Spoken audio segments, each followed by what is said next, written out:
Have you spent hundreds of hours trying to learn English but feel stuck? Keep watching because in this video, I'm going to tell you how to get unstuck using the 3R method. A lot of English learners like you are wondering, why isn't my English improving? You've been watching videos, you're listening to podcasts, you're reading books, maybe you're reading something, and yet you feel stuck. Well, you're not alone. This happens to a lot of learners, and it's not because you're not working hard. It's because you're not practicing the right way. Think of it as like going to the gym. If you go every day, but you only walk on the treadmill at the same speed, you're not going to get stronger because improvement requires challenge, feedback, and adaptation. So first, let's talk about the 3 common reasons why people don't improve. 1, your learning is too passive. 2, you're afraid of making mistakes. And 3, you're not getting feedback. So now let's dive deeper into each one of those.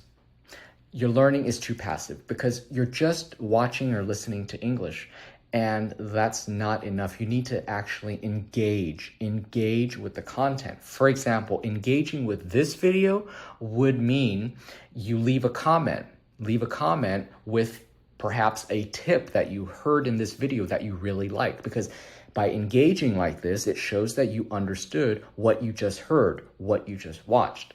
Another way is to pause the video that you might be watching, any video or podcast, and repeat the sentences that you hear. Shadow what the speaker is saying.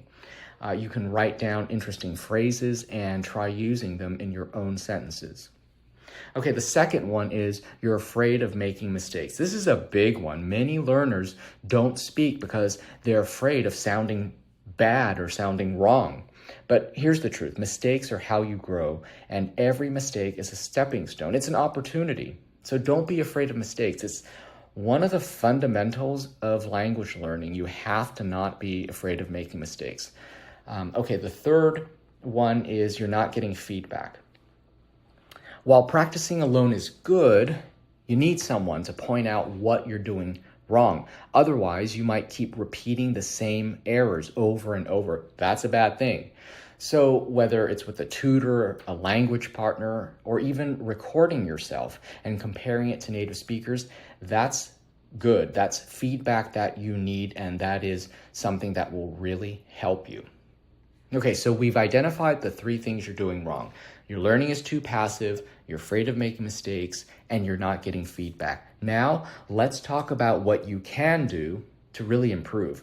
And I'm going to use the 3R method. 3 R's here. Repeat, record, and review. Repeat meaning, for example, you choose a native speaker clip, a video, podcast, or whatnot, and you repeat what the person is saying. Record means you're recording yourself saying the same thing. And review is you are comparing your recording, the way you said it, to the original, what and how the native speaker said it, and you're noting the differences. What you want to also do is you want to make your input active, which means don't just watch passively, pause and speak. Use subtitles to build your vocabulary. Subtitles are a great thing. A lot of learners think that using subtitles somehow means that their English isn't good, or it's maybe a sign of weakness or something. That is totally not true. Subtitles are great because sometimes you might listen to English being spoken. You think, oh, I'm positive, I'm sure I know what that word means.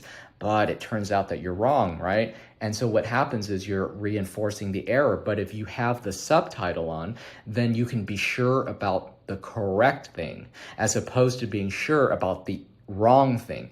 Use subtitles. It's not a bad thing. So anyway, turn on your subtitles, and that'll help test your comprehension as well. And you can turn them off maybe after a few watches to see if you're now able to understand more. But don't ever think that subtitles are a bad thing. Use them. The other thing you should do is you should talk every day. So even if it's to yourself, that's a good thing. Describe your morning routine. Talk to your pet. Narrate what you're doing, which means, let's say you're walking down the street, just talk and think out loud like, oh, I'm walking down the street right now. There are a lot of cars. It's very busy and noisy. There's a shoe store over there. I'm going to go and get a pair of running shoes. You're just thinking out loud and you're speaking. That's great. It's this type of activity that builds fluency, especially if you do it every day. The third thing is, or rather the last thing, is to set clear goals. So don't tell yourself vague goals like, I just want to get better in English. That doesn't mean a whole lot. You want to be more specific. So for example, I want to learn 5 new phrases this week, or my goal is to speak 10 minutes every day. That is so much better than just saying, I want to be fluent. That's not really all that good. So be specific in what you want to achieve. All right, that's it. So if you follow these steps consistently, your English will improve. Thanks for watching, everybody. And remember, improvement comes from consistent, mindful practice. You got this.